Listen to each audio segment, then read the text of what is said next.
सुम्पीटर का इंट्रोडक्शन देखते हैं. Schumpeter was great admire of capitalism system. He has detailed analysis of how capitalist system organized, how it evaluated, how it operated in the society, what are its weaknesses, what are its benefits. All are things are discussed by Schumpeter. Schumpeter ने जो theory दी थी वो business cycle पे based थी rather than economic development. अब business cycle क्या होते हैं? जब भी कोई इकोनॉमिक डेवलपमेंट प्रोसेस को स्टार्ट करती है तो उसमें कई सारे उतार चढ़ाव आते हैं, अप्स एंड डाउन्स आते हैं, फ्लक्चुएशन आते हैं. तो इन्हीं फ्लक्चुएशन को हम बिजनेस साइकिल कहते हैं. और इसमें क्या क्या इंक्लूडेड होती है, जैसे बूम आता है, इकोनॉमी में रिसेशन आता है, डिप्रेशन आता है, फिर रिकवरी होती है. तो ये सारी चीजें हम बिजनेस साइकिल कहते हैं. ये सारी चीजों को हम बिजनेस साइकिल कहते हैं. जो सुम्पीटर ने थ्योरी दी थी इन्हीं साइकिल पे बेस्ड थी rather than इकोनॉमिक डेवलपमेंट. सुम्पीटर की थ्योरी जो है वो मेन 3 फैक्टर पे बेस्ड होती. First is circular flow, second is innovation, third is crisis. Innovation मतलब नवप्रवर्तन, क्राइसिस संकट, और सर्कुलर फ्लो चक्रीय प्रवाह. सुम्पीटर का मेन आइडिया क्या था? सुम्पीटर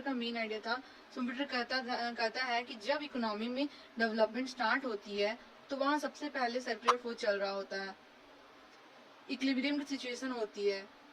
तो ये इक्विलिब्रियम ब्रेक कैसे होती है? जब कोई नई इनोवेशन होती है, higher level of growth of income पर पहुंच जाती है, तो उसके बाद कैपिटलिस्ट सिस्टम बहुत ज्यादा ग्रो करने लगता है. लेकिन फिर कुछ सीमाएं, लिमिटेशन की वजह से, कुछ वीकनेस की वजह से कैपिटलिस्ट सिस्टम में क्राइसिस की सिचुएशन आ जाती है. सुम्पीटर ने तो नए कंसेप्ट दिए थे इकोनॉमी में. पहला इनोवेशन और सेकंड एंटरप्रेन्योर. सुम्पीटर की थ्योरी इन्हीं 2 पॉइंट पर बेस्ड थी. अब हम आगे देखते हैं सुम्पीटर के डिफरेंट पॉइंट्स पर डिस्कस करते हैं. First is circular flow. It means a continuous activity. There should be no distraction.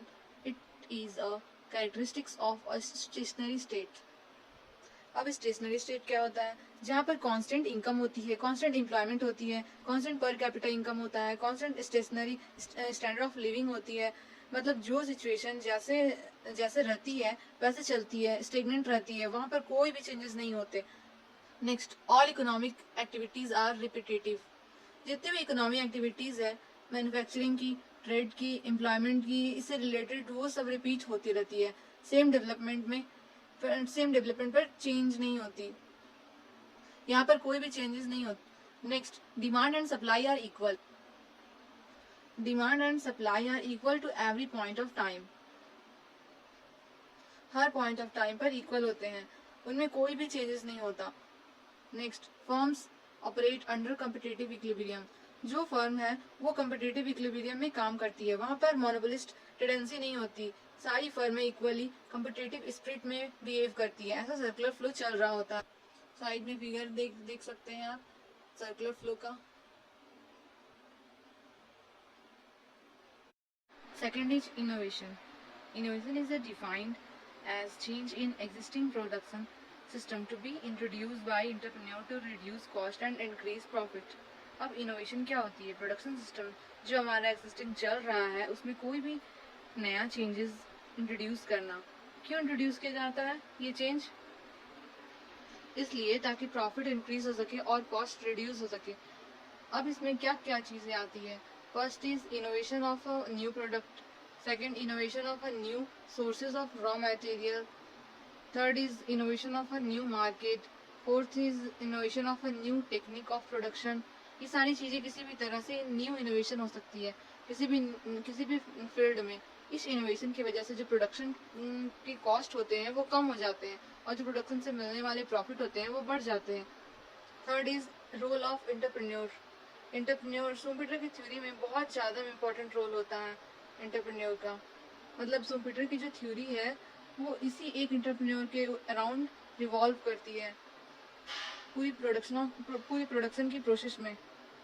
Main काम क्या होता है एंटरप्रेन्योर का? यही होता है कि किसी भी इनोवेशन को लेकर आता है इकोनॉमी में. मतलब नई इनोवेशन लेकर आता है जिससे कि डेवलपमेंट की प्रोसेस इनिशिएट होती है और आगे इसको मेंटेन करने का काम भी करती है ये एंटरप्रेन्योर. नेक्स्ट, जो एंटरप्रेन्योर है वो डिफरेंट है मैनेजर से. जो मैनेजर है वो डायरेक्ट करता है प्रोडक्शन की एक्टिविटीज को, उन्हीं इनोवेशन को इंटरप्रेन्योर स्टार्ट करता है कि प्रोडक्शन की प्रोसेस स्टार्ट कैसे होगी। इसके बाद एक बार इनोवेशन कर दी इंटरप्रेन्योर ने, तो उसके एक बार इनोवेशन कर दी इंटरप्रेन्योर ने, उसके बाद प्रोडक्शन को आगे कैसे ले जाना है, जो डायरेक्ट कैसे करना है, वो मैनेजर डिसाइड करता है। तो इंटरप्रेन्योर और मैनेजर दोनों अलग अलग है। नेक्स्ट पॉइंट है रोल ऑफ प्रॉफिट। अब प्रॉफिट का क्या रोल है पीटर की थ्योरी में? Profit are surplus over cost, मतलब different between total receipts and total outlay. मतलब अगर हमने प्रोडक्शन कर दी इकोनॉमी में, तो जितना हमें टोटल रेवेन्यू जनरेट हुआ है उसे प्रोडक्शन से, अगर उसमें से हम टोटल आउटले और टोटल एक्सपेंडिचर को माइनस करें, जो रिमेनिंग प्रोडक्शन बचता है, रिमेनिंग पोर्शन बचता है, वो हमारा प्रॉफिट होता है, सरप्लस होता है। तो ये सरप्लस जनरेट कैसे होती है? इनोवेशन के थ्रू। मतलब प्रॉफिट डिपेंड अपॉन इनोवेशन। जब किसी इकोनॉमी में इनोवेशन होता है किसी नई चीज की, उससे कॉस्ट कम हो जाती है। कॉस्ट कम होने से जो हमारा सरप्लस है वो इंक्रीज हो जाता है, प्रॉफिट इंक्रीज हो जाते हैं। तो प्रॉफिट का क्या रोल है? प्रॉफिट डिपेंड करते हैं इनोवेशन के ऊपर, according to Peter. Next is breaking the circular flow. अब इनोवेशन के बाद जो सर्कुलर फ्लो पहले इकोनॉमी में चल रही होती है, वो ब्रेक कैसे हो जाती है? पीटर ने डिफाइन किया है development as spontaneous and discontinuous change in channel of flow, disturbance of equilibrium. मतलब पीटर कहता है कि डेवलपमेंट एक स्पॉन्टेनियस है, मतलब सडन चेंज है, एंड डिसकंटिन्यूअस जो कंटिन्यूटी को ब्रेक कर दे। डेवलपमेंट का मीनिंग है कि ऐसा सडन चेंज जो इक्विलिब्रियम के कंडीशन को ब्रेक कर दे। और ये डेवलपमेंट इनिशिएट किसके वजह से होती है? इनोवेशन की वजह से। Entrepreneur are financed by bank credit. Entrepreneur को अगर कोई इनोवेशन लेकर आनी है, उसके लिए फंड चाहिए, तो फंड्स कौन प्रोवाइड करता है? एंटरप्रेन्योर को बैंक प्रोवाइड करता है। अब इनोवेशन एक रिस्की कंसेप्ट है, चल भी सकती है या नहीं भी, सक्सेसफुल भी हो सकती है या अनसक्सेसफुल भी हो सकती है इनोवेशन। तो ये रिस्की कंसेप्ट है, तो इसके लिए बैंक कुछ इंटरेस्ट रेट चार्ज करती है। Once become successful other will follow it and its spread to all parts of the economy. एक बार इनोवेशन सक्सेसफुल हो गई, उसके बाद ये सारी इकोनॉमी में स्प्रेड हो जाती है। मतलब सारे सेक्टर ऑफ इकोनॉमी में higher level of growth achieve होने लगती है, अब नेक्स्ट पॉइंट है क्राइसिस ऑफ कैपिटलिज्म। जब कैपिटलिस्ट सिस्टम बहुत ज्यादा हायर लेवल ऑफ ग्रोथ तक पहुंच गया, तो ये हमेशा के लिए मेंटेन नहीं रहती। कैपिटलिस्ट सिस्टम में क्राइसिस की सिचुएशन आ जाती है, और जिसमें कैपिटल सिस्टम फॉल डाउन हो जाता है, और उसकी वजह से और उसकी जगह सोशलिज्म सिस्टम ले लेता है। क्योंकि कैपिटलिस्ट सिस्टम में अनबाउंडेड इंक्रीज हो जाता है टोटल इनकम में, पर कैपिटल इनकम में। तो कैपिटलिस्ट सिस्टम में अपनी कुछ वीकनेस आ जाती है, जिसकी वजह से फॉल डाउन हो जाती है। अब क्या रीजन है फॉल डाउन होने का? First is obsolescence of entrepreneur function. जो नई इनोवेशन हुई है कुछ टाइम के लिए, वो कुछ टाइम तक के लिए तो नहीं रहती है, हमें higher level of income generate करके देती है, लेकिन एक टाइम पीरियड पास करने होने के बाद जो इनोवेशन हुई थी वो पुरानी हो जाती है, इस वजह से वो रुक जाती है। तो इससे ज्यादा जनरेट नहीं कर पाती। Second is destruction of institutional framework of capitalist. जो इंस्टीट्यूशनल फ्रेमवर्क है कैपिटलिस्ट का, जिसके अंदर वो वर्क कर रहा होता है, धीरे धीरे वही डिस्ट्रक्ट हो जाता है, उसकी ही फॉल डाउन हो जाती है। और एंटरप्रेन्योर का मेन मोटिव क्या था? कैपिटलिस्ट सिस्टम का मेन मोटिव क्या था? यही था कि private property of freedom of contract, इन दोनों चीजों पर कैपिटलिस्ट सिस्टम बेस्ड होता है। लेकिन जब बहुत ज्यादा हायर लेवल ऑफ ग्रोथ हो जाते हैं, तो इनकी जगह कौन ले लेता है? वो मैनेजर ले लेता है। तो मैनेजर का मोटिव कैपिटलिस्ट को मोटिव से बहुत डिफरेंट होता है, इसलिए कैपिटलिस्ट सिस्टम जो है वो ब्रेक डाउन हो जाता है। Third is destruction of protecting political system.